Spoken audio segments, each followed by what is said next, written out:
प्रश्न असा आहे की या ठिकाणी माझ्या अगोदर त्या व्यक्तीने जे त्या ठिकाणी सांगितलं मंडळाबाबत खरं म्हटलं तर मंडळाची लढाई जी आहे 1956 पासून चालू आहे. जेव्हा बाबासाहेबांनी जे हिंदू मूवमेंटला मांडलं तेव्हा जे तर या ठिकाणी बाबासाहेबांना जे तर या ठिकाणी विरोध करण्यात आला. बाबासाहेबांनी जे तर त्यावेळेस जसं जे तर आदिवासीला आरक्षण देण्यात आलं आणि एससीला दलिताला आता आरक्षण देण्यात आलं, हे झाल्यानंतर बाबासाहेबांनी पुन्हा एक जे तर मागणी चालू केली. ज्या पद्धतीनं तुम्ही जे तर एससी आणि एसटीला जे तर आरक्षण दिलं त्या पद्धतीने जे तर तुम्ही जे तर ओबीसीला सुद्धा आरक्षण दिलं पाहिजे. तेव्हा प्रश्न उपस्थित झाला का की काय एससीची आणि एसटीची जे तर या ठिकाणी आणि जे तर जनसंख्या जे तर कोणती आहे आणि जनसंख्याच्या आधारे जे तर त्यांना जे तर या ठिकाणी आरक्षण दिलेलं आहे. परंतु तुम्ही म्हणताय की ओबीसीला सुद्धा आरक्षण मिळालं पाहिजे, तर मग शेवटी हे ओबीसी आहेत कोण? हे ओबीसी आहेत कोण आणि कोणाला आपण ओबीसी समजावं असं त्या काळातल्या जे तर नेहरू सरकारनं जे तर बाबासाहेबांसमोर जे तर त्यावेळेस जे तर असं ठरलं का एक आयोग नेमा आणि आयोग नेमानंतर हा आयोग जे तर या ठिकाणी पूर्ण देशाचा जे तर या ठिकाणी सर्वे करेल आणि त्यामध्ये जे जे ओबीसी जातीचे जे जे येतील त्यांना जे तर याच्यामध्ये समाविष्ट करणार.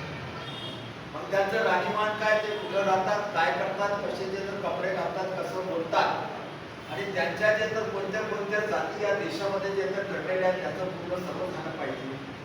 म्हणून जे तर सुरुवातीला काकासाहेब कालेलकर म्हणून जे तर एक पुण्याचा ब्राह्मण होता त्याने जे तर त्याच्या नावानं जे तर हा जे तर आयोग नेमण्यात आला. काकासाहेब कालेलकर म्हणून आहे. त्या काकासाहेब कालेलकर आयोगाने जे तर पूर्ण सर्वे केला आणि त्याचा मसुदा तयार केला आणि मसुदा तयार करून त्यांनी तो मसुदा सरकारच्या त्याच्यावर स्वागत केला आणि स्वागत केल्यानंतर त्यांनी जे तर गुप्त एक जे तर नेहरूंना जे तर एक पत्र पाठवलं का ठीक आहे तुमचा निर्णय झाला का जे तर मला जे तर आयोगाचं अध्यक्ष केलं, मी जे तर आयोग जे तर मी नेमलं, मी जे तर हा सगळा मसुदा तयार केला, परंतु तुम्ही हे लागू करू नका असं म्हणून त्यांनी जे तर नेहरूला जे तर गुप्त पत्र दिलं आणि तेव्हापासून जे तर हे कालेलकर आयोग जे तर त्या ठिकाणी जे तर बसणार पडले. त्याच्यानंतर जे तर अनेक दिवस जे तर फक्त जे तर सरकार यायचं, काँग्रेसचं यायचं, पहिल्यांदा 50-60 वर्षापर्यंत काँग्रेसचं सरकार आलं. त्यांनी जे तर या ठिकाणी याला जे तर काकासाहेब कालेलकर आयोगाचा जो मसुदा होता याला जे तर त्या ठिकाणी जे तर लागू केलं. त्याच्यानंतर जे तर पुन्हा जनता पक्ष आला. जनता पक्ष विरोधी पक्षाने म्हणून जे तर या ठिकाणी जे तर आवाज उठवला काकासाहेब कालेलकर आयोग जे तर ते मसुदा जे तर लागू करा म्हणून होते की लागू करा. म्हणून जेव्हा जे तर व्हीपी सिंगात आपले जे तर मोरारजी देसाईचं सरकार आलं जनता पक्ष 1977-78 तेव्हा जे तर त्या ठिकाणी जे तर पुन्हा जे तर उठाव झाला का जे तर ओबीसीला आरक्षण मिळालं पाहिजे, ओबीसीला जे तर या ठिकाणी अशा पद्धतीचं जे तर आयोग नेमलं पाहिजे. म्हणून जे तर नव्यानं पुन्हा जे तर मंडळ नावाचं जे तर मंडळ आयोग जे तर हा जे तर स्थापना करण्यात आला याचं जे तर आणि तो मसुदा जे तर त्यांनी जे तर तयार करण्याचं त्यांना जे तर सांगितलं. मसुदा तयार झाला. तयार झाल्यानंतर या ठिकाणी जे तर मोरारजी देसाईनं काही ते लागू केलं नाही. परंतु जेव्हा 1989ला राजीव गांधींची हत्या झाली आणि 1990ला जे तर व्हीपी सिंग 1991 काँग्रेसच्या बाहेर निघाले आणि त्यांनी जे तर पुन्हा जे तर जनता दल नावाचा एक पक्ष काढला आणि तो पक्ष जे तर पूर्ण देशामध्ये प्रसार आणि प्रचार करण्याचं काम झालं आणि तेव्हा जे तर या ठिकाणी मंडळ कमिशन हे लागू झालं पाहिजे. म्हणजे आधी जे तर गेल्या मी सुद्धा जे तर दलित चळवळीमध्ये फुलेशाह आंबेडकरांच्या चळवळीमध्ये गेल्या 30 ते 35 वर्षापासून मी काम करत. आम्ही अनेक वेळे जे तर भारीमध्ये असतील आणखी जे जे पक्ष समजणं कोणताही आपला समज एखादा मोर्चा राहायचा आम्हाला वरून जे तर पक्षाकडून एक आदेश यायचा तर तुम्ही त्याच्यामध्ये एक मागणी जागा मंडळ आयोग लागू झालं पाहिजे. मंडळला तुम्हाला माहित होता ना मला माहित होता, फक्त आपण जे तर पक्षाला आदेश दिला का मंडळ आयोग लागू झालं पाहिजे एक त्याच्यात मागणी टाकत जशी आपण मागणी टाकत.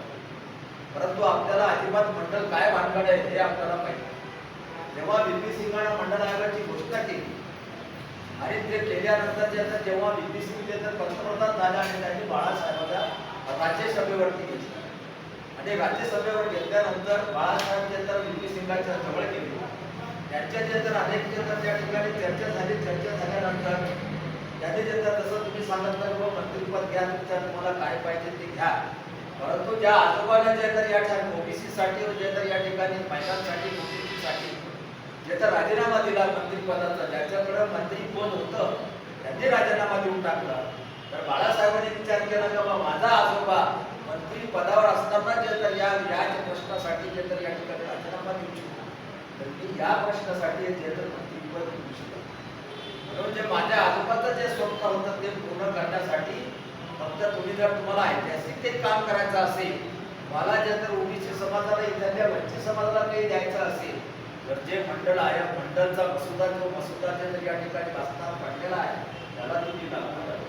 आणि असा सल्ला या ठिकाणी बाळासाहेब आंबेडकरांनी व्ही.पी. सिंगाला दिलं आणि व्ही.पी. सिंगांनी बाळासाहेबांच्या म्हणण्यावरती विश्वास करून आणि त्यांनी त्यांच्या शब्दाला मान देऊन मंडळ आयोग लागू केला. जसा मंडळ आयोग लागू झाला तसं या ठिकाणी सरकार पाडण्यात आलं.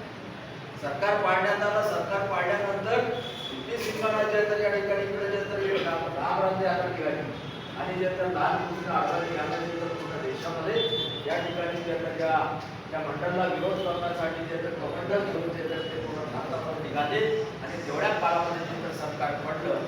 सरकार पडल्यानंतर पुन्हा व्ही.पी. सिंगची सुप्रीम कोर्टात घेतलं. मी जे केलं ते खरं केलं मग खोटं केलं ते ठरवलं. मग नंतर सुप्रीम कोर्टानं निकाल तुम्ही जे केलं कायद्यानं केलं, संविधानानुसार केलं आणि म्हणून त्यांनी सुप्रीम कोर्टानं सांगितलं मंडळ आयोग लागू झालं. लागू झाल्यानंतर सुप्रीम कोर्टानं सांगितल्यानंतर सुद्धा मंडळचं या ठिकाणी लावण्याचं काम आणि मंडळची प्रक्रिया चालू करण्याचं काम या ठिकाणच्या जातीवादी सरकारला 2 वर्ष लागलं. 2 वर्षानंतर मग व्ही.पी. सिंग जेव्हा सांगितलं जोपर्यंत मंडळचा पहिला माणूस आरक्षणानुसार तुमच्या मंत्रालयात या केंद्राच्या शासनाच्या मंत्रालयामध्ये तुम्ही भरत नाही तोपर्यंत मी या ठिकाणी संसदमध्ये येणार आहे. आणि म्हणून असं व्ही.पी. सिंगांना केलं आणि नंतर पहिला माणूस त्या ठिकाणी संसदमध्ये आरक्षणानुसार भरण्यात आला आणि तेव्हापासून ही मंडळची त्या ठिकाणी प्रक्रिया झाली. बाळासाहेबांनी एक केलं गडीवरची सत्ता झोपडीमध्ये आली. पहिल्यांदा गडीवरची या ठिकाणी सत्ता होती. बाळासाहेबांनी त्यांच्या ज्याच्यामध्ये कार्यकाळामध्ये त्यांनी झोपडीत सत्ता आणण्याचं काम केलं. जे लोक जात लपवत होते ते जातीचं प्रमाणपत्र काढायला, त्याला जात विचारत होतो तुझी जात काय ते लपवत होते. नंतर पण सांगायला लागले की मला राजपूताचा द्या, मला भामट्या राजपूताचा द्या, मला चोराचा द्या, मला शहीदचा द्या. अशा पद्धतीचे प्रमाणपत्र मागण्याचं काम हे ओबीसी समाज करायला लागलं आणि तेव्हापासून यांना प्रत्येक गोष्टीमध्ये त्याला आदिवासी समाजाची जिल्हा परिषदमध्ये जा आणि जिल्हा परिषदमध्ये जेव्हापासून या ठिकाणी जिल्हा परिषदाची स्थापना झाली तेव्हापासून त्याला तक्ता पगार अध्यक्षाचा एक सुद्धा दुसऱ्या जातीचं सगळे मराठी. परंतु जेव्हा मंडळ लागू झाला तेव्हापासून दलित तिथं अध्यक्ष झाला, आदिवासी तिथं अध्यक्ष झाला, ओबीसी तिथं अध्यक्ष झाला. हे परिवर्तन करण्याचं काम आपला नेता बाळासाहेब आंबेडकरांनी केलं. आपल्या पक्षाकडून खरं म्हटलं तर आता मी ते प्रकाश पंचवडे साहेबांना धन्यवाद देतो का कमीत कमी त्यांच्या डोक्यात सुद्धा कमीत कमी ही कल्पना आहे. बापूनाथ मंडळ तुम्ही साजरा केलं. खरं म्हटलं तर त्या ठिकाणी आपण जे सगळं हे सगळं चालू आहे. बाळासाहेब प्रयत्न नाही करत आहे, संघर्ष करत आहे. प्रत्येक गोष्टी रात्रंदिवस 24 तास माणूस फिरत आहे. 2 वेळेत बायपास झालं तरी सुद्धा माणूस थांबायला तयार नाही. परंतु त्याचे आपण फौज आहोत, त्याचे आपण शिपाई आहोत. आपण कुठंतरी कमी पडतोय. आपण कुठेतरी माझ्या मनातील जे करायचं, बाळासाहेबांचं ऐकायचं नाही, पक्षाचं ऐकायचं नाही, संघटनेचं ऐकायचं नाही, कोणाचं काही ऐकायचं नाही. माझ्या मनातील त्या पद्धतीने मी करणार आहे. मला काही कोणाशी घेणं देणं नाही. हे जोपर्यंत आपल्या डोक्यातून हे काढणार नाही मी माझ्या मनानं करेल हे अजिबात तुम्ही सुद्धा प्रगती करू शकत नाही. पक्ष सुद्धा जे तर प्रगती करू शकत नाही. याच्यासाठी जे तर मित्र हो हे कष्टाचं काम आहे.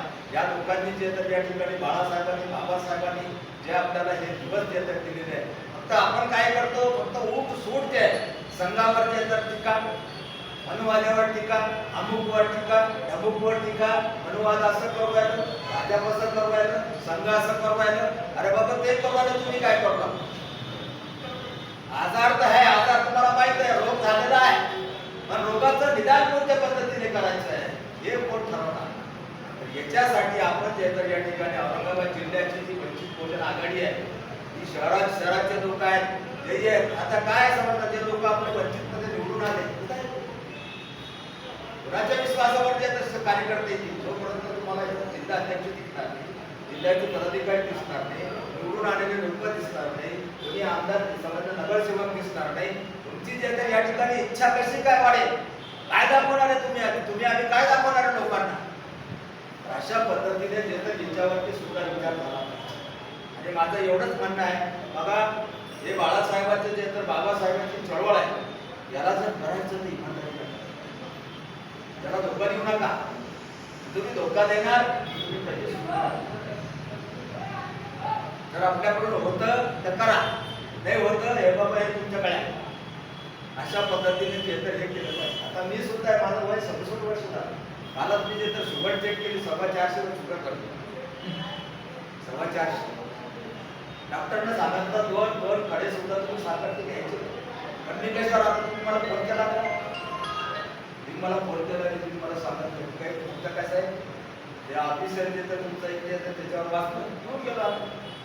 आम्हाला काही नाही पाहिजे, तो फोन आला पाहिजे, त्याचा फोन आला पाहिजे. कारण काय, पक्षाचं जोपर्यंत आपण कार्यक्रम लोकांना देणार नाही आणि आपण ज्या या गोष्टी जे तर घेऊन जाणार नाही, तोपर्यंत अजिबात पक्ष वाढणार नाही. त्याच्यासाठी हे आपले या ठिकाणी जेवढे जे तर पदाधिकारी आलेले कीर्तन साहेब सुद्धा आमच्या शिकवलं होते, शेख साहेब सुद्धा आमच्या शिकवलं होते. यांना माहित आहे आम्ही किती दिवसापासून आम्ही कसं प्रस्थापिताच्या विरोधामध्ये जे तर बंड उभारलेलो.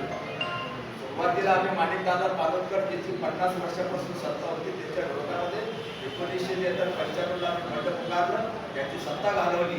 आता अब्दुल सत्तार पुढे महाराष्ट्राचे जे तर लोक आवडतात त्याच्या विरोधात जे तर गट ठोकून जे तर त्या ठिकाणी बाबासाहेबांचे विचार आणि बाळासाहेबांचा घेटा घेऊन फिरणारे आम्हाला जे तर त्याच्यामध्ये फार मोठी जे तर या ठिकाणी एक ताकद लागते, शक्ती लागते. म्हणून जे तर आपण सर्व एकदा जे तर मिळूया आणि पुन्हा जे तर बाळासाहेबांचा झेंडा औरंगाबाद जिल्ह्यामध्ये, छत्रपती जिल्ह्यामध्ये कसा जे तर फडकवेल, कसा मोठा होईल, याच्यासाठी जेव्हा तुम्ही आम्हाला हात द्या, मी अर्ध्या रात्री पण एका मुलांना सांगा बाबा तुम्ही या असा असा कार्यक्रम आहे, यासाठी जे तर पक्षाची चर्चा करणार आहे, पक्षाला जे तर वाढवण्यासाठी जे तर सगळ्यांना एकमत व्हायचं आहे.